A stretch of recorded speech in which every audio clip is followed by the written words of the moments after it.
اعوذ باللہ من الشیطان الرجیم بسم اللہ الرحمن الرحیم۔ عزیز بچوں، آپ کے سامنے ایک بار پھر میں روبرو ہو رہا ہوں 8ویں جماعت کے طلباء و طالبات کے لیے نوبل انعام کی کہانی۔ آج یہ عنوان ہے نوبل انعام کی کہانی۔ یہ سبق نمبر 6 اور پیج نمبر 30 پر واقع ہے۔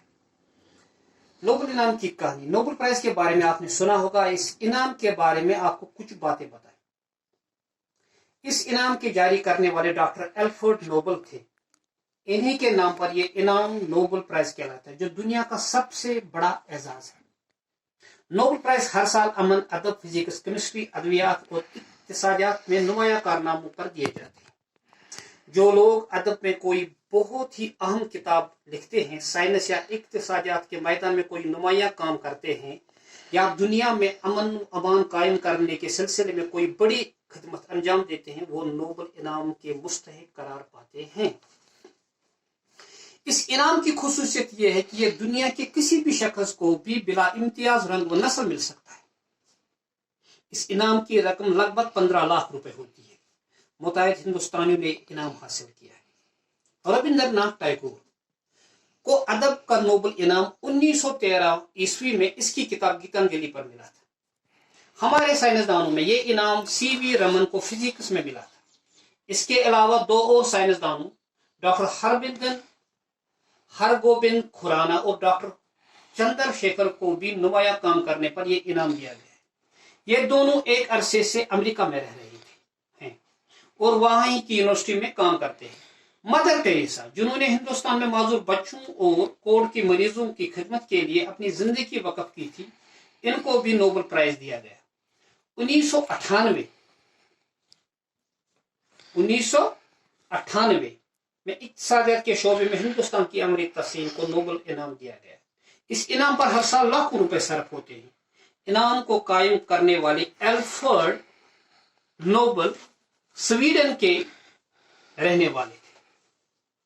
ان کی پیدائش سویڈن کی راجدھانی اسٹاک ہوم میں 12 اکتوبر 1833 کو ہوئی۔ 1896 عیسوی میں 63 سال کی عمر میں ان کا انتقال ہو گیا۔ الفریڈ نوبل کے والد ایک تاجر تھے، جو الفریڈ کی پیدائش کے وقت دیوالیہ ہو گئے تھے۔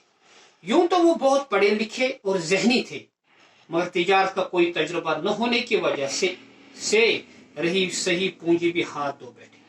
الفریڈ نوبل 9 برس کے ہوئے تو ان کے گھر والے غریبی سے تنگ آ کر وطن چھوڑنے پر مجبور ہوئے۔ وہ سینٹ پیٹر برگ چلے گئے۔ یہ شہر اس زمانے میں روس کا دارالسلطنت تھا۔ کچھ عرصے تک تو الفریڈ کی تعلیم گھر پر ہی ہوتی رہی۔ جب گھر کے مالی حالات اچھے ہو گئے تو وہ باقاعدہ تعلیم حاصل کرنے کے لیے باہر گئے۔ انہوں نے یورپ بھر کا دورہ کیا اور کئی زبانیں سیکھی۔ اب وہ اپنے والد کے ساتھ سائنس کے تجربہ کرنے میں وقت گزارنے لگے۔ 29 سال کی عمر میں جب وہ انجینئرنگ اور کیمسٹری میں ماہر ہو گئے تو انہوں نے نائٹروگلسرین دریافت کی۔ نائٹروگلسرین کی ملاوٹ سے انہوں نے 1867 عیسوی میں ڈائنامائٹ ایجاد کیا۔ ڈائنامائٹ ایک قسم کا بارود ہے جس کی ذرہ سی مقدار بڑے سے بڑے پہاڑ کو منٹوں میں اڑا سکتی ہے۔ خود الفریڈ کے چھوٹے بھائی کی موت ڈائنامائٹ کا گولا پھٹنے سے ہوئی تھی۔ ایسی خطرناک چیز کو ایک جگہ سے دوسری جگہ لے جانا بہت مشکل تھا، لیکن الفریڈ نے وہ ترکیب بھی ڈھونڈ نکالی جس سے اس کو ایک جگہ سے دوسری جگہ حفاظت کے ساتھ لیا جا سکے۔ الفریڈ نوبل بہت محنتی تھے۔ وہ رات دن کام میں لگے رہتے تھے۔ انہوں نے اپنی محنت سے بہت دولت پیدا کی۔ وہ بہت فراغ دل تھے۔ انہوں نے اپنے ملازمین اور مزدوروں کے رہنے کے لیے اچھے ہوادار مکان بنوائے۔ اپنے منافع میں کام کرنے والوں کو بھی شریک کیا۔ الفریڈ نے ڈائنامائٹ کی ایجاد اسی لیے نہیں کی تھی کہ اسے جنگ کے لیے استعمال کیا جائے اور انسانوں کی بستی کو تباہ و برباد کیا جائے۔ اس ایجاد سے ان کا مقصد یہ تھا کہ پہاڑوں اور چٹانوں کو توڑ کر پتھر مہیا کی جائے اور قانون سے دھاتیں برآمد کی جائے۔ الفریڈ نوبل کو جنگ سے بے حد نفرت تھی۔ ان کی دلی خواہش تھی کہ دنیا کی تمام قومیں آپس میں امن و صلاح کے ساتھ رہیں۔ اس لیے ہر سال امن